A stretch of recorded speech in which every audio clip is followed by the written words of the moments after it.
ফ্রান্সের সাথে ম্যাচটি হারার পর এবার মুখোমুখি হচ্ছে ক্রোয়েশিয়ার বিপক্ষে 5 বারের বিশ্ব চ্যাম্পিয়ন ব্রাজিল। তবে এবার ধারণা করা যাচ্ছে কার্লো আনচেলত্তি খুব শক্তপোক্তভাবেই স্কোয়াড সাজাবে। তবে দলে নেইমার না থাকায় অনেকটাই বাজে খেলেছে ব্রাজিল।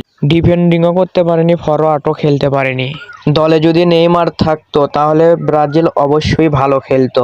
নেইমার 22 বিশ্বকাপের ক্রোয়েশিয়ার বিপক্ষে কী রকম খেলছে সেটা সবাই জানে, সেটা বলার আর কোনো দরকার নেই যে নেইমার কী জিনিস। কার্লো আনচেলত্তি এখন নিশ্চয়ই বুঝতে পারবে যে নেইমার ছাড়া ব্রাজিল দল অচল। এখন দেখা যাক সামনের ম্যাচে নেইমারকে কার্লো আনচেলত্তি ডাকে কিনা। আগামীকাল সকাল 6টায় ক্রোয়েশিয়ার বিপক্ষে ব্রাজিল মাঠে নামবে। এখন কার্লো আনচেলত্তির মাস্টার প্ল্যান কীরকম কাজে লাগাতে পারে এটা কালকেই বোঝা যাবে। ফুটবলকে নিয়ে কারো কোনো প্রশ্ন থাকলে করতে পারেন। ধন্যবাদ।